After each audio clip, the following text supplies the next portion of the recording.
이 시간 우리 기쁨으로 하나님께 찬양 드리겠습니다.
내 생명 주가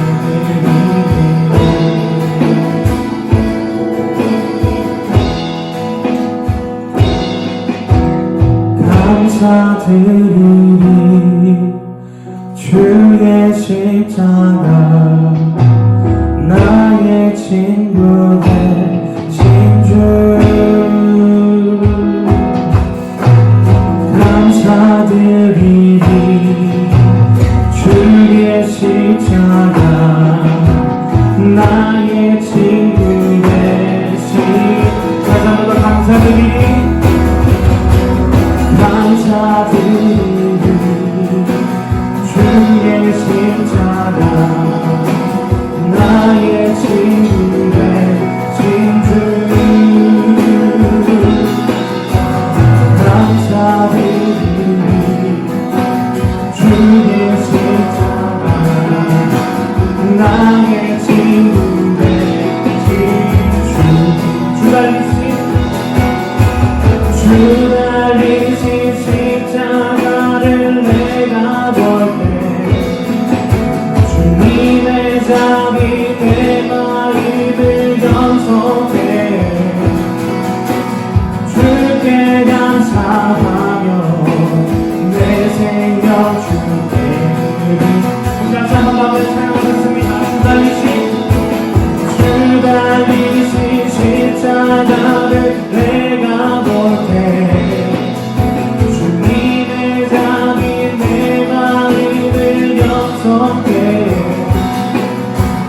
주께 감사하며 내 생명 주께 드리네.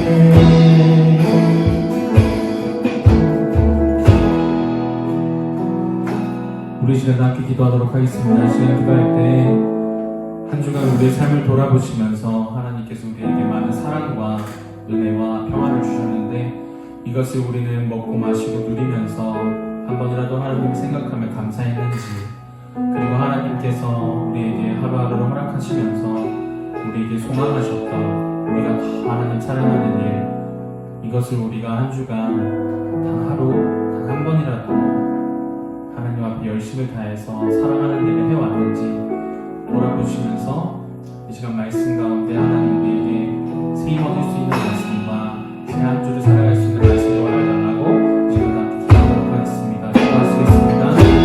사랑하는 아버지,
다 함께 사도신경으로 우리 신앙을 고백하겠습니다. 전능하사 천지를 만드신 하나님 아버지를 내가 믿사오며 그 외아들 우리 주 예수 그리스도를 믿사오니 이는 성령으로 잉태하사 동정녀 마리아에게 나시고 본디오 빌라도에게 고난을 받으사 십자가에 못 박혀 죽으시고 장사한 지 사흘 만에 죽은 자 가운데서 다시 살아나시며 하늘을 오르사 전능하신 하나님 우편에 앉아 계시다가 저리로서 산자와 죽은 자를 심판하러 오시리라. 성령을 믿사오며 거룩한 공예와 성도가 서로 교통하는 것과 죄를 사하여 주시는 것과 몸이 다시 사는 것과 영원히 사는 것을 믿사옵나이다. 아멘. 이 시간 하박국 3장 16절에서 19절까지 말씀을 제가 봉독하겠습니다. 하박국 3장 16절부터 19절까지 말씀입니다. 내가 들었으므로 내 창자가 흔들렸고 그 목소리로 말미암아 내 입술이 떨렸도다. 무리가 우리를 치러 올라오는 환난 날을 내가 기다림으로 썩이는 것이 내 뼈에 들어왔으며 내 몸은 내 저소에서 떨리는도다. 비록 무화과 나무가 무성하지 못하며 포도나무에 열매가 없으며 감람나무에 소출이 없으며 밭에 먹을 것이 없으며 우리의 양이 없으며 외양간에 소가 없을지라도 나는 여호와로 말미암아 즐거워하며 나의 구원의 하나님으로 말미암아 기뻐하리로다. 주 여호와는 나의 힘이시니라. 나의 발을 사슴과 같게 하사 나를 나의 높은 곳으로 다니게 하시리로다. 이 노래는 지휘하는 사람을 위하여 내 수금에 맞춘 것이니라. 아멘. 이 시간에 믿음의 고백이라는 제목으로 김기훈 전도사님의 말씀 선포가 있겠습니다. 많은 은혜 받으시기 바랍니다. 오늘 여러분들과 함께 살펴볼 말씀은 하박국 3장 16절에서 19절 말씀입니다. 사실 오늘 우리가 함께 읽은 이 본문의 말씀은 우리들이 찬양으로도 너무나 많이 부르고 그래서 우리들에게 너무나 익숙하고 유명한 말씀입니다. 그런데 이 말씀이 어떤 상황 가운데 나온 것인지를 우리들이 생각해 보면 정말 엄청난 의미를 내포하고 있으면서 동시에 하박국이라는 이 선지자의 성숙된 믿음의 고백이 담겨 있다라는 것을 우리들은 알 수 있습니다. 오늘 말씀의 제목이 믿음의 고백입니다. 즉 하박국의 이 믿음의 고백이 어떤 상황 가운데 나온 것인지를 여러분들과 자세히 살펴보기를 원하며 또한 이 고백이 저와 그리고 여러분들의 고백이 되기를 주님의 이름으로 축복합니다. 여러분들은 하박국 선지자가 어떤 선지자인지 알고 계십니까? 많이 들어봤던 선지자인데 이렇게 질문을 들으니 뭔가 딱 하나 떠오르는 것이 없을 수도 있습니다. 왜냐하면 하박국 선지자에 대한 정보는 성경 어디에도 나와 있지 아니하고 오직 하박국서에서만 다루고 있기 때문입니다. 그렇기 때문에 먼저 하박국 선지자가 누구인지 그리고 어떤 상황 가운데 활동했던 선지자인지 우리들이 먼저 알아볼 필요가 있습니다. 사실 하박국 선지자가 활동했던 시기에 대해서도 하박국서에서 구체적으로 다루고 있지 않기 때문에 정확하게는 알 수는 없지만 하박국서 1장 6절에 갈대아 사람이라는 언급과 이후의 내용들을 보아 유다의 왕 그 요시아의 아들 여호와김 시대에 활동했던 것으로 우리들이 충분히 예상을 할 수 있습니다.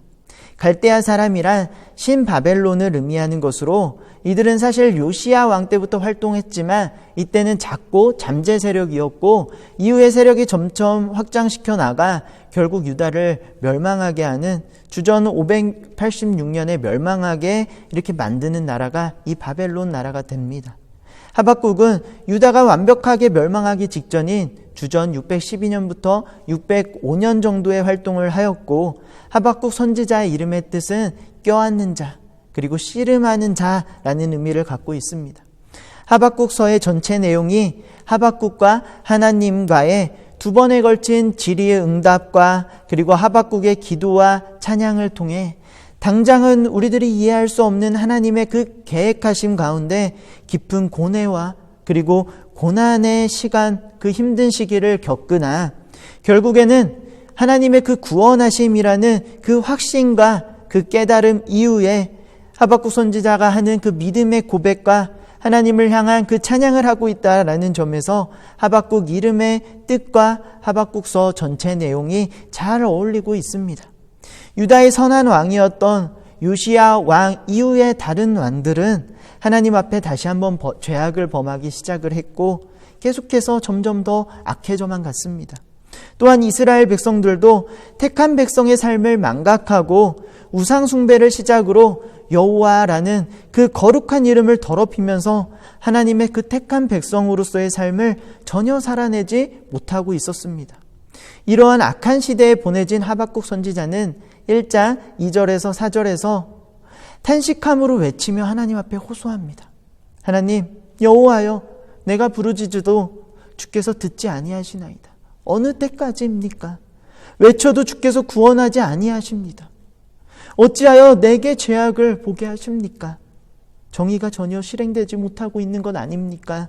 라면서 호소를 하는데 이 호소는 아무리 이스라엘의 왕과 그리고 택한 백성인 이스라엘 백성들이 타락을 했어도 하나님께서 직접 세워주신 이 언약 백성의 타락을 어찌 방치하고 계시는지 그리고 이방인으로부터 멸망시키고자 하는 것이 정말 합당한 것인지에 대한 호소입니다. 하나님께서는 하박국의 이 간절한 호소와 그리고 이 부르짖음에 대해서 갈대아인을 일으켜 유다를 징벌하겠다라고 응답하셨습니다. 이것은 하나님께서 택한 백성과 이방 민족 모두를 불문하고 그들이 행한 악에 대해서 정하신 때에 심판하시겠다라는 하나님의 이 절대적 공의에 대해서 말씀하고 계신 것입니다. 물론 하나님께서는 하나님의 이 공의를 행하심과 더불어 하나님만을 끝까지 붙들고 의지하는 의인에 대해서는 절대적 구원을 확증시켜 주시겠다라는 말씀이 함께하고 있는 것입니다. 하지만 이에 대해서 하박국은 어떻게 아무리 악을 행했다 할지라도 더 큰 악인을 들어 하나님의 택한 백성을 멸하실 수 있는지 그 이해할 수 없는 고뇌에 빠져버리며 선지자로서의 너무나 힘든 시기를 겪게 됩니다. 그리고 그때 하나님께서 하박국에게 다시 응답하시며 말씀을 하셨는데 이 말씀을 통하여 하박국에게 있어 큰 변화가 일어나게 됩니다. 하나님께서 하박국에게 주신 말씀은 바로 2장 4절 말씀입니다. 의인은 그의 믿음으로 말미암아 살리라 라는 말씀입니다. 하박국 2장 4절의 말씀은 사도 바울에 의하여 믿음은 우리 인생이 예수 그리스도와 연합하여 의인이라는 지위를 얻게 되며 구원을 얻게 되는 유일하고도 완전한 근거가 된다는 사실을 의미한다고 로마서 1장 17절에서 인용하면서 더욱더 심화가 되었고, 히브리서 특히 11장 35절 39절에서는 의인은 오직 믿음을 기준으로 믿음에 의하여 살아야 한다는 믿음의 당위론적 측면을 제시하면서 의인된 자는 뒤로 물러서지 않는 인내가 필요하다라고 말씀하고 있습니다. 그리고 후대 우리 종교개혁을 일으켰던 마틴 루터는 로마서 1장 17절 말씀을 근거로 하여 오직 믿음이라는 슬로건을 앞세워서 종교개혁을 일으키는데 큰 기여를 하였습니다. 이렇게 엄청난 의미와 힘을 갖고 있는 말씀이 하박국 2장 4절 말씀이었고, 하나님으로부터 이 말씀을 들은 하박국의 삶은 180도로 달라지기 시작하였습니다. 이 말씀이 하박국의 말씀을 울렸고 자신이 이제까지 가지고 있던 모든 생각과 그리고 모든 가치관이 깨어져 버리는 사건이 바로 2장 4절의 말씀을 하박국이 들었던 순간이라고 저는 생각합니다. 여러분들이 생각하는 믿음은 무엇입니까? 오늘 2장 4절에서 말하고 있는 의인은 그 믿음으로 말미암아 살리라 해서 그 믿음은 무엇입니까? 여기에서 말하고 있는 믿음은 바로 예수 그리스도에 대한 믿음입니다. 하나님이시면서 동시에 하나님의 아들이신 예수 그리스도께서 우리를 사랑하사 이 땅에 완전한 인간으로 오셨고 고난을 당하시고 그리고 십자가에 못 박혀서 죽으셨습니다. 그리고 이 예수 그리스도를 믿는 자에게 하나님의 자녀가 되는 권세를 주셨고 영원한 생명, 즉 영생을 얻게 되었다고 우리는 믿습니다. 하지만 많은 사람들이 이 믿음에 대해서 오해를 하고 있습니다. 이것은 지적으로 예수님이 누구인지, 그리고 이 땅에 오셔서 무엇을 하셨는지, 왜 그렇게 하셨는지에 대한 지식적 동의와 인정이라는 것입니다. 하지만 정말 진정한 믿음은 이 지식적 믿음, 이 지식적인 것을 뛰어넘는 그러한 믿음입니다. 진정한 믿음이란 인식하는 것은 당연한 것이고 더 나아가 하나님을 신뢰한다는 것을 의미하는 것입니다. 이전까지는 내 삶의 주인이 내 자신이었지만 이제는 하나님께서 내 인생의 주인이라는 것을 인정하며 오직 그분만을 신뢰하는 것, 이것이 바로 믿음입니다. 내가 공부를 조금 더 잘해서 좋은 대학에 가고 좋은 대학에서 좋은 성적으로 다시 좋은 직장에 들어가고 그리고 많은 돈을 벌고 많은 명예를 얻고 그래서 좋은 가정을 이루는 이러한 삶을 세상적인 기준과 세상적인 가치관을 뛰어넘어서 이제는 예수 그리스도를 통해 우리의 죽음의 문제가 해결되었다라는 것을 믿고 내 인생의 주인은 오직 예수 그리스도이십니다 라는 고백이 나올 때 지적인 믿음을 뛰어넘는 진정한 믿음을 소유하게 되는 것입니다.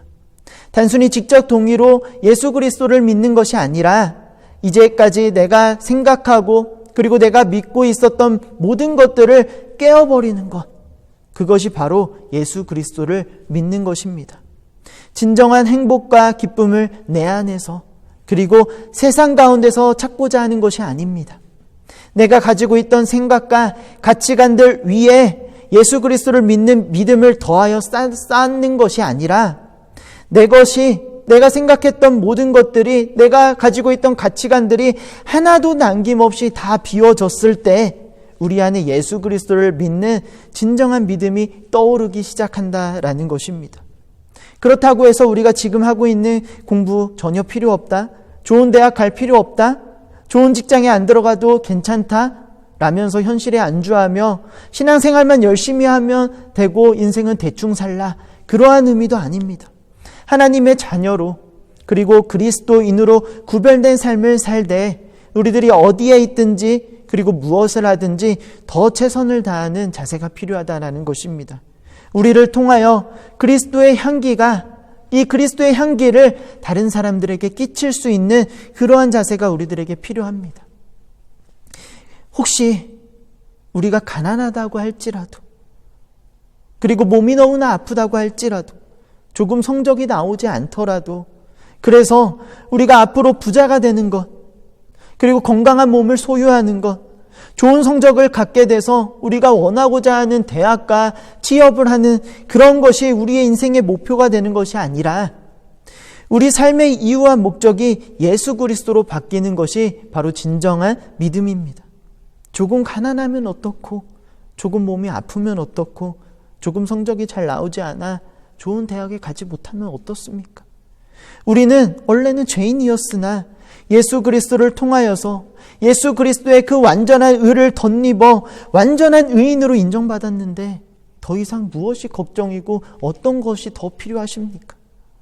하박국 2장 4절의 말씀은 의인은 언제나 하나님에 대한 절대적 믿음을 기준으로 살아가야 한다는 사실과 함께 의인은 어떠한 경우에도 믿음에 의하여 구원을 얻게 된다라는 믿음의 궁극적 결과에 대한 선언의 말씀입니다.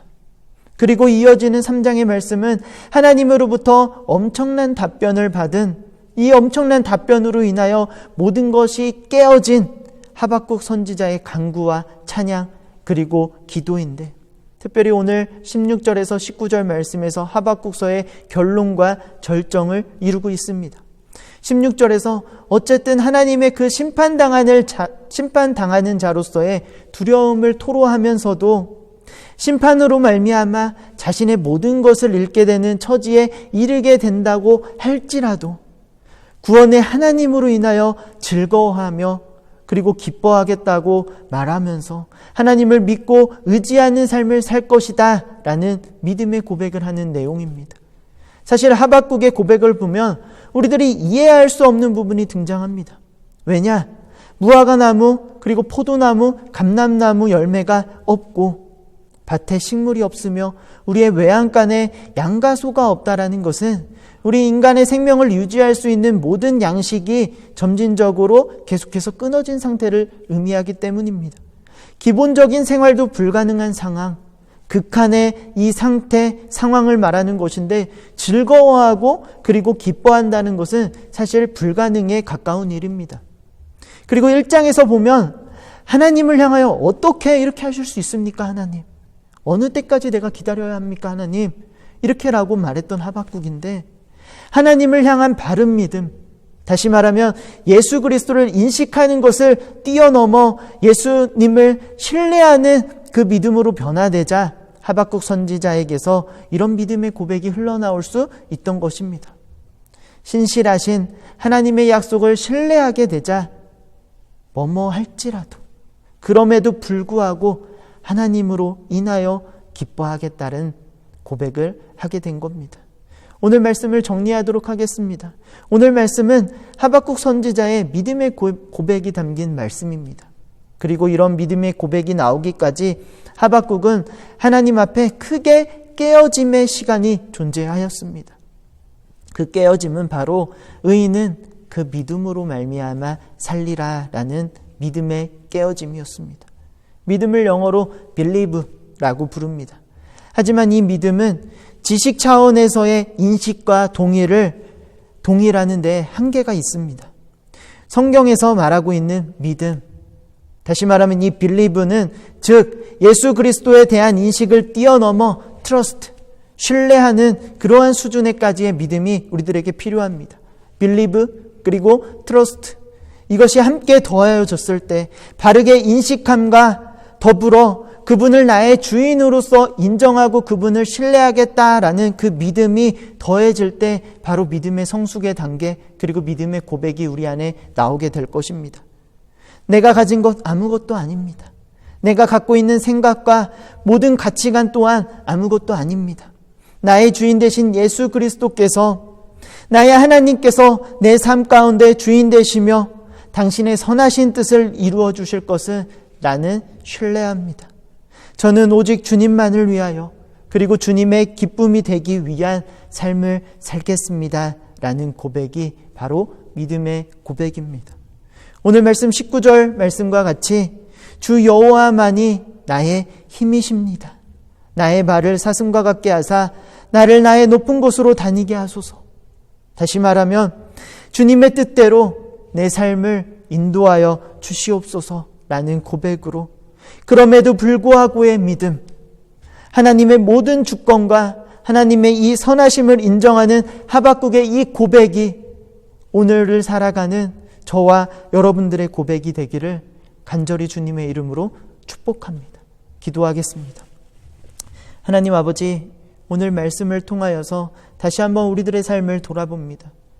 우리들이 갖고 있었던 우리들의 생각과 그리고 세상적인 가치관들, 이것 위에 예수 그리스도의 믿음이 쌓여지는 것이 아니라 우리들이 갖고 있던 생각과 가치관들을 다 비워냈을 때 그 위에 예수 그리스도에 대한 믿음이 쌓고 나타나어진다는 것을 우리들이 오늘 깨달았습니다. 우리들이 이 세상을 살아갈 때 나의 어떠함을 나타내고 주장하고 드러내기보다 오직 예수 그리스도만을 드러내고 예수 그리스도를 통한 만족과 기쁨을 얻을 수 있는 우리 모든 중고등부 학생들 될 수 있도록 하나님 함께하여 주시고 인도하여 주시옵소서. 이 모든 말씀 예수님의 이름으로 기도합니다. 아멘. 우리 주기도문으로 모든 예배를 마치도록 하겠습니다. 하늘에 계신 우리 아버지여, 이름이 거룩히 여김을 받으시오며 나라의 임하옵시며 뜻이 하늘에서 이룬 것 같이 땅에서도 이루어지이다. 오늘날 우리에게 일용할 양식을 주옵시고 우리가 우리에게 죄 지은 자를 사하여 준 것 같이 우리 죄를 사하여 주옵시고 우리를 시험에 들게 하지 마옵시고 다만 악에서 구하옵소서. 대개 나라와 권세와 영광이 아버지께 영원히 있사옵나이다. 아멘.